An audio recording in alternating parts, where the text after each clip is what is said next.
blocking burnout in your organization. Quote, I felt like I slammed myself against a wall.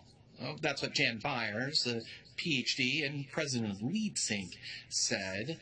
She said, I just kept pushing through, even to the point of my legs feeling numb. Soon after, Byers said she couldn't push forward any longer. It was more than exhaustion. There was a disconnect that was impossible to see. It was a hidden problem burning inside of her and burning her out. Quote, now that I've been through it, I see it developing in many of my clients. Byers says, it's actually built into our culture. Buildings typically have firewalls designed to prevent the spread of fire should one break out in a part of the building. However, most organizations don't have protections in place to prevent burnout from spreading from one person to the next. Tamara Perry, a human resource coordinator at Blazer Industries, a modular building manufacturing company in Oregon, recalls her concern that a previous organization had become so large that it lost the quote-unquote team aspect, and it was vulnerable to burnout. The community that had once been able to look out for and support its members, well, it just wasn't the same. Burnout impacts us on multiple levels. Personally, people struggle with the physical and psychological symptoms. Organizationally, burnout prevents engagement, teamwork, productivity, and employee longevity. However, this doesn't have to be the case. Burnout is avoidable, and if employees are already there, well, it's reversible. So, the cost of burnout. The cost of burnout to the organization is seen in increased turnover and lower productivity.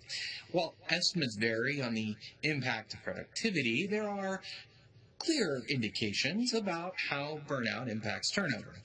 First, voluntary turnover, according to the U.S. Bureau of Labor Statistics, was at 26.9% in 2018. According to Josh Bersin, an independent analyst and founder of Bersin by Deloitte, the cost to replace an employee is somewhere between 1.5 and 2 times their annual salary. That means that the average cost for voluntary turnover in an organization is somewhere between 40 and 54% of the organization's payroll.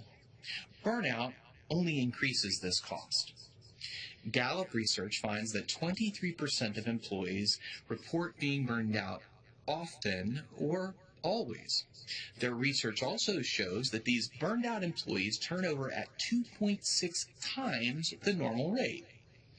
If the 23% of employees that are burned out turn over at 60% per year, they're costing the organization somewhere between 21 and 28% of their annual payroll, or 12 to 16% of all payroll in the organization.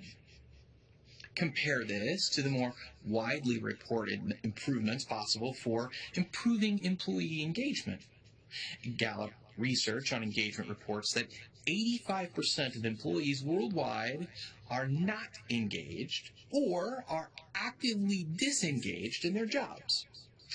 Further, organizations with the most engaged employees, turnover rates are 59% lower than peer organizations. Moving from a poorly engaged organization to a highly engaged organization can reduce turnover costs by 24 to 32% of annual payroll. Taken together, simply addressing burnout can be half as effective as creating a highly engaged culture in the organization. While creating an engaged organization is difficult, many organizations have tried and failed. Addressing burnout can be much more straightforward. And for that, we start with the bathtub model. Knowing that there's a problem doesn't directly help people understand what to do about it. For that, 2 models are helpful in terms of describing how burnout works and how to alleviate it. Personal agency is an individual's ability to get things done. Most people have a set of skills that they can use to do things, as well as some degree of strength to push through. They also have an amount of time that they can allocate to doing things. Think about personal agency like water in a bathtub. When the bathtub is empty, an individual is in burnout. The bathtub is filled by the results that people get, the support they receive from others, and the self-care that they perform for themselves. The bathtub is drained by the demands that are placed on people and their ability to regulate those demands.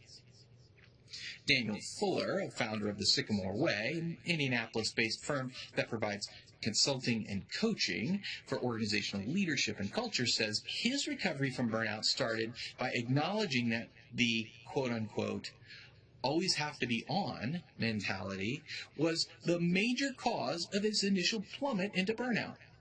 In addition to adopting self-care practices that freed him to take some time off, Fuller also decided to dial back the drain of demands to always be on by distancing himself from influential people who were expecting this from him.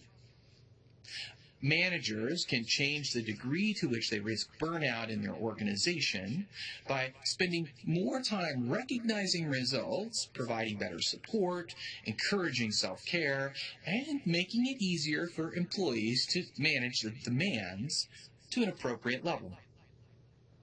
Well, that was the first model. What about the second model, the gap model of burnout? The bathtub model is easy to conceptualize and makes a good visual, but it fails in situations where employees are getting great results and the demands placed on them aren't large. The burnout that results in these situations can be explained by the gap between its two main components. The first component is the expectations a person has for him or herself. These expectations are set internally and are informed by what other people expect. There's sort of a pin on the map of what people expect to reach. Byers explained that she got her expectations from her parents, workaholics who raised her with high expectations for herself. Too high, she says. The second component is a person's perception of his or her results. These are invariably not the actual results, but rather the belief about those results. Their perception may be slightly better or slightly worse than what's really being accomplished. Perry says she felt the missing component at her previous organization was the lack of, quote, what was needed and why we were working so hard, end quote. It's hard to recognize the results a person achieves if it's not clear where the company's going or why it's headed in that direction in the first place. The gap between results and expectations is necessary to keep people striving towards their goals. But when someone can't adjust their expectations downward or their perception of the results upward enough to keep the tension in check, the results can be devastating, both personally and for the organization.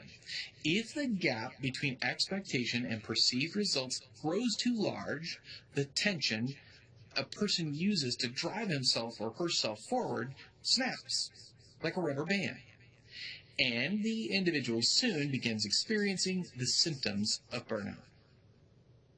Let's take a broader view of burnout. Because burnout comes from the gap between expectations and results, it can occur in any area of life in which the demands exceed personal agency or where expectations and perceived results are not in alignment. In other words, not just at work. A parent dealing with a struggling child in school or with an addiction can become burned out in his or her personal life, and the effects will definitely show up at work. Employees who are passionate about their community cause can become burned out when they realize that their hard work isn't resulting in any change. Well, at least not the changes they had hoped for. And their frustration and cynicism about that situation may impact their relationship with others at work. That's one of the reasons that Perry engages all the resources at her disposal, including the organization's employee assistance program, to help combat burnout. The burnout that employees experience may not be related to their jobs at all. However, by changing expectations and the behaviors of the organization in ways that help prevent burnout, companies can provide a safe haven that allows employees to recover from burnout in other areas of their lives.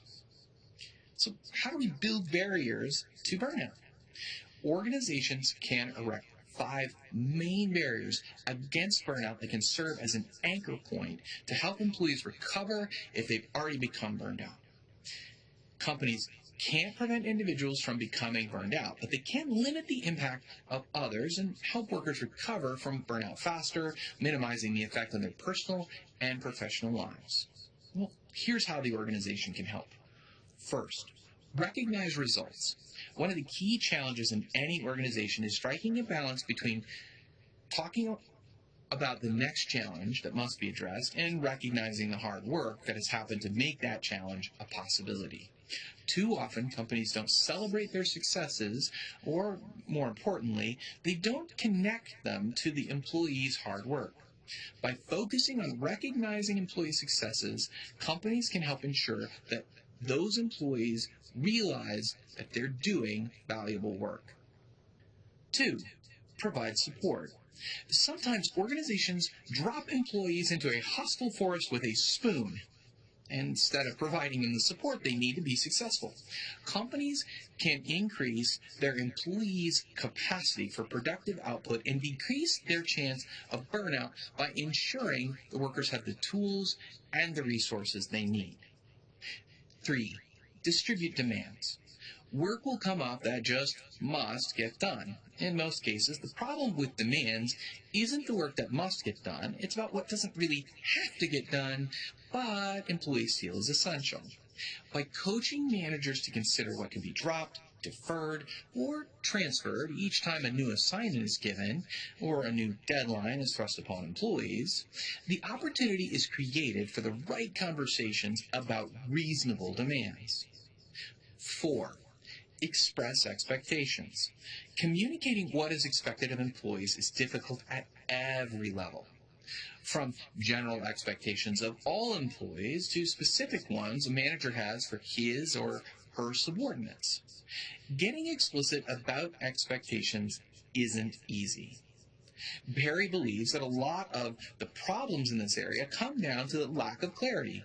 Managers need to know not only that they've stated their expectations, but also that those expectations have been understood. Sometimes that means over-communicating what they think employees already know. 5. Encourage self-care. For businesses, promoting self-care isn't a nice-to-have. The productivity and retention benefits make a significant difference to the bottom line. Encouraging employees to take an active role in their happiness by committing to self-care and defending the resources they need to do it can yield substantial results. No organization can become completely fireproof to burnout. However, all companies can work towards creating virtual firewalls that prevent burnout from spreading.